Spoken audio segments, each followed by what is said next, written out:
أعوذ بالله من الشيطان الرجيم بسم الله الرحمن الرحيم أفلا تتفكرون صدق الله العلي العظيم সবাই বলি সাল্লাল্লাহু আলাইহি ওয়াসাল্লাম। ইসলামী ছাত্র আন্দোলন ফরিদাবাদ জামিয়া শাখা কর্তৃক আয়োজিত আজকে নবীন আলেমদের সংবর্ধনা অনুষ্ঠানের সম্মানিত সভাপতি,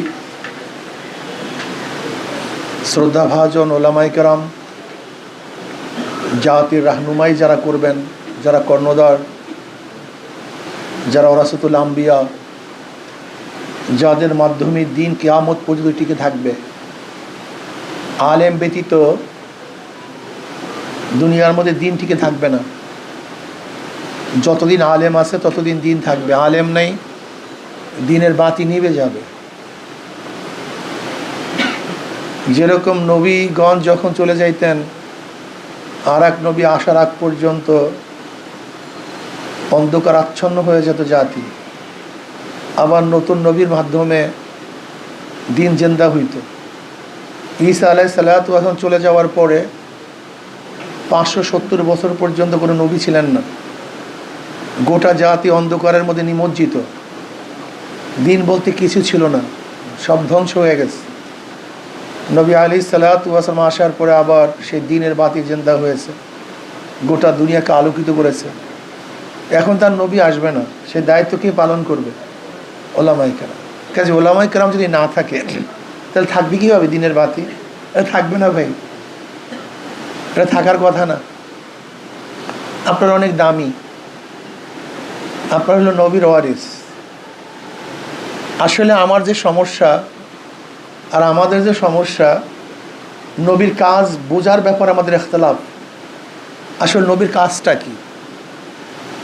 আমরা নবীর ওয়ারিস হিসাবে খুব নিজেকে গৌরব মনে করি, গৌরবান্বিত মনে করি, লেকিন নবীর কাজ করতে কিন্তু আমরা স্বাচ্ছন্দ্যবোধ মনে করি না, নবীর কাজ আঞ্জাম দিতে চাই না। এমনকি আমাদের মধ্যে এমনও অবস্থা চলতেছে যে কেউ যদি রাষ্ট্রের ব্যাপারে আলোচনা করে তাহলে আমরা তাকে আলিমই মনে করি না, বুজুর্গই মনে করি না। যদি একটু কড়া কথা বলে, জোরে কথা বলে, রাগ হয়, আমরা মনে করি বুজুর্গের খেলাফ। এটা হয়ে গেছে আমাদের মধ্যে, এটা বাস্তবতা। অথচ গোটা নবীদের মধ্যে শ্রেষ্ঠ নবী জনাবে মুহাম্মদ রাসূলুল্লাহ সাল্লাল্লাহু আলাইহি ওয়াসাল্লাম। গোটা নবীদের পরে 4 জন ব্যক্তি শ্রেষ্ঠ, খুলাফায়ে রাশিদিন। এই 5 জন ব্যক্তি রাষ্ট্রের প্রধান ছিলেন। যারা সর্বশ্রেষ্ঠ তারা প্রত্যেকেই রাষ্ট্রের প্রধান, অথচ রাষ্ট্র সম্পর্কে আলোচনা করি আমাদেরকে বুজুর্গই মনে করে না, অলিই মনে করে না। কি আজীব ব্যাপার, কথাটা বোঝাতে পারি না। এই 5 জন ব্যক্তি সর্বশ্রেষ্ঠ, তারা প্রত্যেকেই কিসের প্রধান ভাই? অথচ রাষ্ট্র সম্পর্কে যদি আলোচনা করি, ভাই এই বুজুর্গ না, এই আল্লাহর ওলি না, এই দিনদারি নাই ভাই, দুনিয়াদার হয়ে গেছে। মেজাজ কোথায় গেছে বুঝছেন তো? সংক্ষিপ্ত কথা বুঝেন। নবী আলাইহিস সালাতু ওয়াস সালাম তার সাহাবাদের পরিচয় আল্লাহ পাক প্রথমেই শুরু করেন আশিদ্দা ওয়ালাল কুফার রুহামা উবাইনাহুম। প্রথম বলে কাফের বেঈমানদের বিরুদ্ধে খুবই শক্তিশালী, খুবই শক্ত। এরপর নিজেদের মধ্যে আপোসের মধ্যে খুবই নরম। অথচ আমরা যে শক্ত হই, জোরে কথা বলি, ধমকি দেওয়া কথা বলি, বা কাফেরদের মোকাবেলা করি, একটু বুক উঁচা করে দাঁড়াই, গেলে ভাই আলেম না, এ তো বুজুর্গ না, মেজাজ হয়ে গেছে। এটি বাস্তবতা, এইটি বাস্তবতা। কি করি বলেন তো, কোথায় যাই? আজকে ফাসেকদের নেতৃত্ব মানতে আমাদের কোনো আপত্তি নেই, কিন্তু নিজেদের নেতৃত্ব দিতে আপত্তি। ফাসেকদের কাছে চাঁদা তোলায় আপত্তি নেই, কিন্তু নিজে ব্যবসা করতে আপত্তি। কথা বুঝতে পারি? ফাসেকদের কাছে চাঁদা তুলতে আপত্তি নেই, কিন্তু নিজে ব্যবসা করলে দুনিয়াদার হয়ে গেছে। দুনিয়াদার। অথচ আমি যে দিনের ঝুলি নিয়ে বেড়াইতেছি, আমি কাদের কাছে যাইতেছি চাঁদা তোলার জন্য? কাদেরকে সম্মান করতেছি? সমস্ত নবীর ব্যবসায়ী ছিলেন, সমস্ত নবীর ব্যবসায়ী ছিলেন, সমস্ত সাহাবারা ব্যবসায়ী ছিলেন। আব্দুল মুবারক রহমতুল্লাহ আলাইহি হাফিজুল হাদিস, যিনি মুস্তাহিদ, মুস্তানবিদ ইমাম, তিনি তার সময়কে 3 ভাগে ভাগ করতেন। 3 4 12, 4 মাস করে ভাগ করতেন। 4 মাস এলেম অর্জন করতেন, 4 মাস জিহাদের ময়দানে থাকতেন, 4 মাস ব্যবসা করতেন। ইমাম আজম আবু হানিফা রহমতুল্লাহ ব্যবসায়ী ছিলেন। বরবলি আব্দুল কাদের জিলানী রহমতুল্লাহ ব্যবসায়ী ছিলেন। হযরত আবু বকর সিদ্দিক রাদিয়াল্লাহু তাআলা আনহু খেলাফতের দায়িত্ব পাওয়ার পরে কাপড়ের গাঁঠি নিয়ে রওনা করছেন বাজারের দিকে। ওমর ইবনে খাত্তাব রাদিয়াল্লাহু বললেন, ভাই আবু বকর কোথায় যান? বলে ব্যবসা করার জন্য যাই। কাঁধে কি? বলে কাপড়ের গাঁঠি। বলে গোটা জাতির গাঁঠি আপনার কাঁধে, আর আপনি কাপড়ের গাঁঠি নিয়ে যান এখন বাজারে। বলে খাবো কি? সংসার চলবে কিভাবে? আসেন বাইতুল মাল থেকে কিছু ভাতার ব্যবস্থা করি। এই প্রথম বাইতুল মাল থেকে ভাতার ব্যবস্থা করা হয়েছিল। কিন্তু আবু বকর রাদিয়াল্লাহু তাআলা জিন্দেগিতে যে ভাতা নিয়েছিলেন, ইন্তেকালের পূর্ব মুহূর্তে সব ফেরত দিয়েছিলেন। আবু হুরায়রা রাদিয়াল্লাহু তাআলা আনহু, তাকে যখন প্রশ্ন করা হয়েছে, তুমি ইসলামী গ্রহণ করছো 6ষ্ঠ বা 7ম হিজরিতে, আর তুমি এত হাদিস কিভাবে শিখলা, এত এলেম কিভাবে শিখলা? তখন কি বলেছিলেন? যে আনসাররা তো খেত নিয়ে ব্যস্ত ছিল, আর মুহাজিররা ব্যবসা নিয়ে ব্যস্ত ছিল, আমি আবু হুরায়রা কি করছি? এলেম নিয়ে ব্যস্ত ছিলাম। দেখেন, আমি বলতে চাই যে এখন কেউ ব্যবসা করে, ধরেন আলেমরা কেউ যে ব্যবসা করে, এলেম কবুল হয়নি, তাহলে এর উপর আল্লাহর গজব আছে, এর এলেমই কবুল হয়নি। মেজাজ ভাই, মনে কিছু নিয়েন না, এটা মেজাজ হয়ে গেছে আমাদের। কেন তুমি রেজেকের জন্য আর একজনের হাত পাততে পারো, কিন্তু নিজের রেজেকের তালাশ করতে পারো না। হাত পাতাটাকে তুমি অন্যায় মনে করো না, কারাহিয়াত মনে করো না, কিন্তু নিজের ব্যবসা করাকে কারাহিয়াত মনে করো। এটা মেজাজ, আমাদের সেন্স হয়ে গেছে এরকম, বলার কিছু নেই, এটা পরিবর্তন করতে হবে। 16 ভাগ রহমতের 12 ভাগ কাদের উপরে? তাজিকুস সুদুক, যারা সত্য ব্যবসায়ী, এদের উপর 12 ভাগ ব্যবসার রহমত নাজেল হয়। অথচ আমরা আজকে সত্য ব্যবসা করতে পারি না, এটাকে দুনিয়াদারি মনে করি।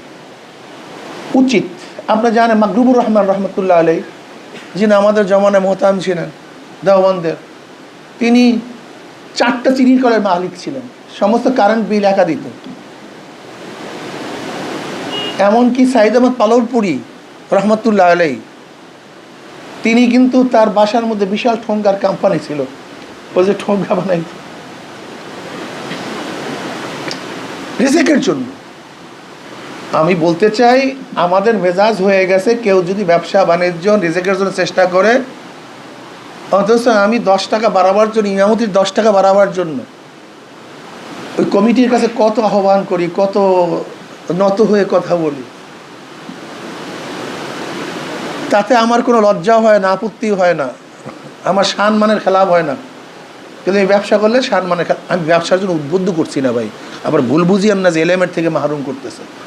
আমি বলতেছি যে রেজেকের জন্য আমাদের ভিন্ন পন্থা অবলম্বন করা দরকার, এগুলো আমাদের মেজাজের মধ্যে না, আমি সেইটা বলতে। ব্যবসা করে এটা আমি চাই না যে সবাই ব্যবসায়ী করেন, কিন্তু এটাকে দুনিয়াদারি মনে করি। এটাকে কি মনে করি ভাই? কিন্তু এইটা দুনিয়াদারি না। কাসবুল হালালে ফারিজাতুন বাদাল ফারিজা। কিয়ামতের ময়দানে মিজানের পাল্লা সবচেয়ে বেশি ওজন কি হবে? পরিবার পরিজনের জন্য যে হালাল রুজির থেকে খরচ করছেন, সেই ন্যাক আমল বেশি ওজন হবে না ভাই? সবাই তো জানি।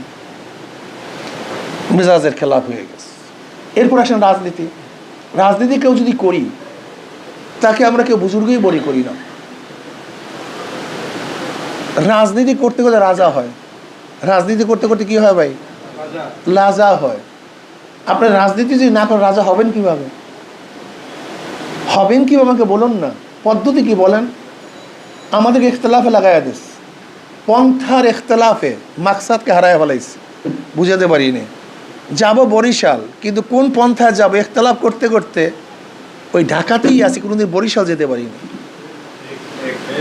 কথা বুঝাতে পারিনি, যাব কোথায়, কিন্তু কোন পন্থায় যাব, ওই পন্থা আবিষ্কার করতে করতে আমার শত্রুহারা বরিশাল চলে গেছে। বরিশাল থেকে কুয়াকাটা পর্যন্ত ঘুরে আসছে, কিন্তু আমি কিন্তু সেখানে বসে মাজলিসের মধ্যে কোন পন্থা কোন পন্থা। আরে ভাই, যেই পন্থা তুমি উড়িয়া যাও, সমস্যা কি? যাও না, আমাদের ছেলেদের মধ্যে, কমিয়ান ছেলেদের মধ্যে কেতাল জেহাদ দিয়ে এমন ইখতিলাফাত, এখন আবার নাই, এখন কিন্তু আবার সেইটা বিলীনের পথে, কথা ঠিক না? বাস, আরে সুবহানাল্লাহ, কাফের মুশরিক, আমাদের ছেলেরা আমাদেরকে কাফের মুশরিক, দ্বীনের বাইরে, অমুক তমুক, কত যে ফতুয়া, আল্লাহ তুই মাফ করে দাও। আজীব ব্যাপার রে ভাই, এনে ইখতিলাফের কি আছে, এনে কাফের মুশরিকের কি আছে? তোমার কাছে মনে হয়েছে এইটাই ভালো পন্থা, তুমি শুরু করো না। যদি আমি বাধা দিতাম ইখতিলাফ তো তখন হইতো। আমি কথার আসলে বোঝাতেই পারি নাই করতেছ। আমার সে বহুত আহলে এলেম এখানে আছে, আপনি একটা পন্থা আবিষ্কার করছেন, আমি বরিশাল এই পন্থায় যাব, জিহাদ কেতাল এগুলো অসাইল না? মাকসাদ তো ইসলামী হুকুমত। জিহাদ কি এগুলি ভাই? এটা হাসানলি জাতি না হাসানলি গায়রি? হাসানলি গায়রি। তুমি একটা পন্থা আবিষ্কার করছো, এই পন্থা ইসলাম হুকুমাত কায়েম করবো। যদি আমি বাধা দিতাম ইখতিলাফ এশকাল তখন হইতো, আমি তো বাধাই দেয়নি। তুমি শুরু করো না কোনো কাজটা, তুমি খেলে আমাকে ফতুয়া দিয়ে বেড়াইতেছো, এটা কাফের, এটা মুশরিক। তোমার কি এই কাজ ছিল না? তোমার কাজটা করা উচিত ছিল। তুমি কাজটা খারাপ ভাগ দিয়ে তুমি খেলে আমাকে ফতুয়া দিয়ে বেড়াইতেছো, কি আজীব ব্যাপার। আমি কথাটা বুঝাতে পারি নাই? বুঝলাম আমার পন্থাটা তোমার দৃষ্টিতে ভালো না, আমি ভালো না, আমি যেতে পারবো না, সমস্যা কি? আমি বরিশাল যেতে পারবো না। তোমার পন্থাটা ভালো, তুমি যেতে পারবা, সমস্যা কি? যাও না কেন, বসে আসবো কেন? তুমি আমাকে নিয়ে গরজ করতেছো, তোমার ঔষধ ভালো না, তোমার ডাক্তার ভালো না। আর ভাই মরলে আমি মরবো, মরলে তুমি তো বাঁচো, কমপক্ষে তুমি খাও ঔষধ, তুমি ডাক্তারের কাছে যাও। তুমি যাও না ভাই, তোমাকে আমি বাধা যাই, ওই ডাক্তার ভালো না, ঔষধ ভালো না, তখন তুমি ইখতিলাফ করতে পারতো, যুক্তি দেখাতে পারতাম। তুমি কেন বললে আমার ডাক্তার ভালো না? তুমি কেন বললে আমার ঔষধ ভালো না? এই কথা বললা কেন? আমি তোমাকে বাধা দিইনি। বিয়াকুব, তুমি তো আমাকে নিয়ে ব্যস্ত হয়ে তুমি নিজেও ধ্বংস হইতেছ। কথাটা বুঝতে পারি, বুঝলাম তুমি ডাইরেক্ট কেতাল করবা, এইটা করো না ভাই, সমস্যা কি তোমার? শুরু করে দাও, বসিয়া থাকিও না, আরম্ভ করো, কাজটা শুরু করো, তারপরে দেখবো কে হক কে বাতিল, সেটা পরের কথা। কাজটা শুরু করো। আমার এই বাবারা, আমার ছাত্ররা, আমার শ্রেণস্পদেরা কাজটা শুরুই করে না, শুধু ফতুয়া দিয়ে বেড়ায়, আর একজনকে শুধু ঘৃণা করিয়া বেড়ায়। তোমার এটা কাজ ভাই, ঘৃণার কাজটা কি? তুমি কাজটা শুরু করো। কিন্তু তা না করে আমরা শুধু ইখতিলাফ করি, এইটাই আমাদের মেজাজ হয়ে গেছে। যাই হোক, যাই না, ভুল না ভুল না সঠিক দেওয়া যায় না। এরপরে আসুন আমাদের ছেলেদের অবস্থাটা কি। বারাক ওবামা 8 বছর সে চিন্তা করছিল আমি আমেরিকার প্রেসিডেন্ট হব। কোন বছর ভাই? সে কিন্তু প্রেসিডেন্ট হয়েছে। আপনার যে টার্গেট কি? আমি ভালো একজন মুফতি হব, আমি ভালো একজন মুহাদ্দিস হব, এরকম টার্গেট নিয়ে পড়াশোনা করেন না, হইতে পারতেছেন। কিন্তু আপনি যদি প্রাইম মিনিস্টার হবেন, প্রধানমন্ত্রী হবেন, প্রধান বিচারপতি হবেন, এই টার্গেটই না আগান, হবেন কিভাবে? এটা সম্ভব কিভাবে? দেখেন আমাদের কত জায়গায় গ্যাঞ্জাম। যারাই ছাত্র সংগঠন করে তাদের দলই ক্ষমতায় যায়, কিন্তু যারা করে না তাদের দল ক্ষমতায় আছে। দেখেন তো আপনি। তা আমাদের তো প্রথম ক্ষমতায় না নেওয়ার পিছনে রোকাউট এখানে, যা ছাত্র সংগঠনের রাজনীতি করতে পারবে না। তো এই ছেলেটা মেজাজ হয়ে গেছে রাজনীতি বিমুখ। কেন? আমরা কি জানতাম যে ছাত্র জীবনটা মায়ের গর্ভে বাচ্চা থাকার মতো। মায়ের গর্ভে থেকে বাচ্চা যদি সুস্থ সুন্দর হয়ে বের হয় তাহলে সেই ছেলেটা সবল হয়, তার হাত পাও ঠিক থাকে। আর যদি বাচ্চা মায়ের গর্ভের থেকে ন্যাংরা রুলা হয়ে আসে, সে কোনোদিন সবল হতে পারে, ভালো হতে পারে? তা ছাত্র জীবনে যে প্রশিক্ষণ দেওয়া হয় বাস্তব জীবনে সেই অনুযায়ী সে চলে। কিন্তু ছাত্র জীবনে যে কাজ না করে বাস্তব জীবনে সেটা করবি কীভাবে? তা আমার তো ছাত্র জীবনে নাফরাত ছিল রাজনীতির উপরে, ক্ষমতার উপরে, ইসলামী হুকুমাতের উপরে। এটা শুনতেই পারতাম না, দেখতেই পারতাম না। আমার তো মেজাজ সেইভাবেই হয়েছে। হঠাৎ করে আমি রাজনীতি আসবো কীভাবে? যখন আসি তখন আমার মধ্যে কী থাকে? শৃঙ্খলা থাকে না, মানামানি থাকে না, এতাত থাকে না, রাজনীতির কথা মানতে চাই না, সংগঠন মানতে চাই না, যার যা মনে চায় তাই করে। যদি দেখবেন রাজনীতি বিমুখ ছাত্র সংগঠন যারা করে না তাদের সংগঠনগুলির মধ্যে ইখতিলাফ হতে কোনো শেষ নেই, সীমা নেই। কেন? মেজাজ তো আর সাংগঠনিক মেজাজ হয় নাই, এই জন্য পরবর্তী ইখতিলাফ শুরু করে। এইটাই বাস্তবতার কথা বলতেছি ভাই, এটা বাস্তবতা। আমি মনে করি যে আল্লাহ এবং আল্লাহর রসুলকে আল্লাহ পাক পাঠাইছেন দুনিয়াতে এই ঘনে ধরা সমাজকে, এই মূর্খ জাতিকে, এই অন্ধ জাতিকে দিক নির্দেশনা দেওয়ার জন্য, আলোর দিকে আনার জন্যই নবী রাসূলগণ দুনিয়াতে আসছেন। কাজী ওলামায়ে কেরাম যদি এই ঘনে ধরা সমাজকে পরিবর্তন করতেই না পারে, এই জাতিকে বাঁচাতেই না পারে, তা ওয়ারাসাতুল আম্বিয়া হয় কিভাবে? আমি কথাটা বুঝাতে পারি না। হুয়াল্লাযী বা'আসা ফিল উম্মিয়্যিনা রাসূলাম মিনহুম ইয়াতলু আলাইহিম আয়াতিহি ওয়া ইউযাক্কিহিম ওয়া ইউআল্লিমুহুল কিতাব ওয়াল হিকমা। উম্মি রসুল উম্মিদের মধ্যে প্রেরণ করছেন, উম্মি রসুলকে উম্মিদের মধ্যে প্রেরণ করছেন, তাদেরকে আলোর পথ দেখাবেন, শিক্ষা দিবেন, এলেম শিক্ষা দেবেন, তাজকিয়া নফস করাবেন। তা আমাদের কাজ নেই উম্মি লোকদেরকে হেদায়েত করা, এই উম্মি লোকদেরকে ভালো বানানো, সাধারণ মানুষকে দিনের পথে আনা। কিন্তু আমরা খালি আলেমের কাছে দাওয়াত দেবো, আলেম সে তোলাবাদের কাছে দাওয়াত দেবো, এটি আমাদের কাজ। ওয়ালিউযিরু কওমাহুম ইজা রাজাউ ইলাইহিম। আমাদের কাজ তো সেই যেখান থেকে আসছিলাম, মূর্খ জাতি, এলাকার চাচা খালা, আমার মামা, আমার ফুফা, যারা ইলম শিখতো না, ইলম জানতো না, দিন শিখতো না, তাদের কাছ থেকে ইলম শিক্ষার পরে আমি সেখানে, আমি এইমাত্র রেজাল্ট করে আবরার সাহেবকে বললাম যে এলাকার খবর নেন, এলাকার খবর নেন, এটা আমাদের হক। আব্বাজান রহমতুল্লাহ আলাইকে দেখছি রমজান মাসে সে রোজা রেখে কাদার মধ্যে, তৎকালীন সময় আমাদের ওখানে পাকা রাস্তাও ছিল না, এই পর্যন্ত কাদার মধ্যে প্রতিদিন আমাদের এলাকার মসজিদগুলি যাইতেন। আমরা বললাম আব্বা এত কষ্ট করেন কেন? বলে এরা হলো আমার হক। যদি কিয়ামতের ময়দানে প্রশ্ন করে যে হুজুর এক শুধু বাইরে বাইরে দাওয়াত দিয়ে বেড়াইস, আমাদেরকে দাওয়াত দেন, আমি আল্লাহর কাছে কি জবাব দেব? আমাদের অনেক এলাকার মানুষ জানেই না আমার এলাকায় বড় একজন আলেম আছে, বড় একজন মুফতি আছে, এলাকার মানুষ জানেই না, এলাকার সাথে সম্পর্ক নেই। এটা কেমন কথা হলো ভাই? এলাকার খবর না, আম মানুষের খবর না। একজন মানুষকে দিনদার বানান, একজন মানুষকে নামাজি বানান, একজন মানুষকে রোজাদার বানান, হ্যাঁ আল্লাহ বলা লোকদেরকে আল্লাহর সাথে মিলিয়ে দেওয়ার চেষ্টা করেন। এই ব্যথা থাকতে হবে, এই ব্যথা মাথা ইসের মধ্যে, কলিজার মধ্যে থাকতে হবে। যাই হোক, ইসলামী আন্দোলন বাংলাদেশ আজকে এই ঘুরে ধরা সমাজকে পরিবর্তন করার জন্য হাজারো চেষ্টা করতেছে। আমি ভাবি যে আমাদের ওলামায়ে কেরাম নবীনরা যখন এই পতাকা তলে একত্রিত হবে, তারাও কাজে সামিল হবে, তাহলে কাজটা সহজ হয়ে যাবে ইনশাআল্লাহ। ভাই এই কাজটা তো একা করা সম্ভব না, ঠিক না ভাই? একা করা সম্ভব বলেন? যদি আমরা সবাই সম্মিলিতভাবে কাজটা করি, সম্মিলিতভাবে কাজটা করি, আমাদের মাকসাদ এক হয়, উদ্দেশ্য এক হয়, সম্মিলিত কাজটা শুরু করি। ভুল ভ্রান্তি সবার মধ্যেই আসছে, ভুলের উদ্যোগ কেউ নেই ভাই। চাঁদ এত আলো দেখেন, তার মধ্যে তো খুঁত আছে, ঠিক না? এর জন্য আমি মনে করি নেগেটিভ না তাকায় পজিটিভ তাকান।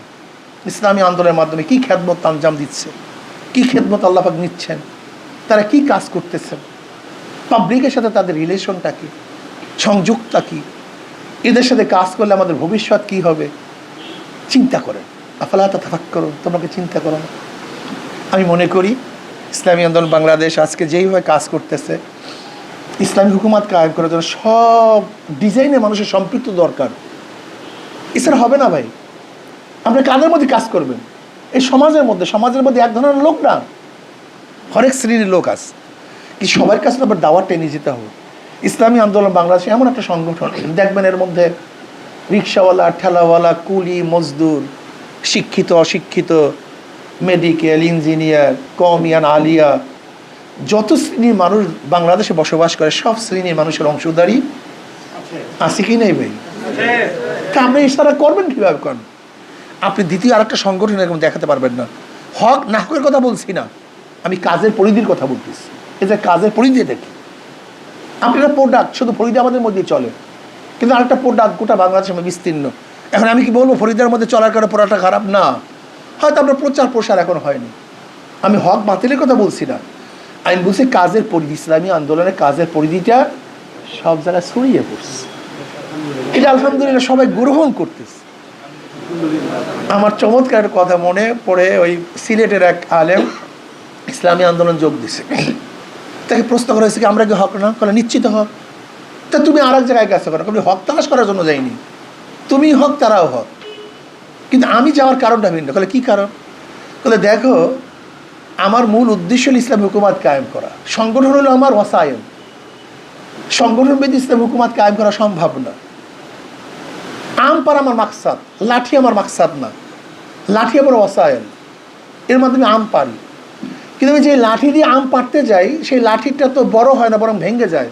সেই লাঠি দিয়ে কি করতে আম পাড়তে পারবো? কোনোদিন সম্ভব না।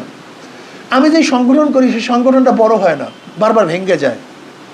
কিন্তু ইসলাম হুকুমাত কায়েম করতে আমি পারবো না। কিন্তু ইসলামী আন্দোলন বাংলাদেশ এমন এক সংগঠন যেটা আস্তে আস্তে বড় হইতেছে। এই কথা ঠিক না? আশা করা যে ইনশাআল্লাহ একদিন না একদিন আম পারা যাবে। এর জন্য আমি সেখানে গেছি, হক এবং বাতিলকে এখানে সাব্যস্ত করার জন্য চাইনি। আমি কথাটা বুঝতে পারছি, কে হক কে বাতিল এটা সাব্যস্ত করার দরকার নেই। আপনি এই কথা বলেন যে ইসলামী আন্দোলন বাংলাদেশ আমি কেন অংশগ্রহণ করি, যে আমার মাকসাদ হল ইসলাম হুকুমাত, আর ইসলামী আন্দোলন বাংলাদেশ হকের উপরে থেকে ইসলাম হুকুমাত কায়েম করার জন্য চেষ্টা করতেছে। তার আস্তে আস্তে বড় হচ্ছে। আশা করি আজকে হোক কালকে হোক একদিন না একদিন ইসলাম হুকুমাত কায়েম করা যাবে ইনশাআল্লাহ। এর জন্য আমি ইসলামী আন্দোলন করি।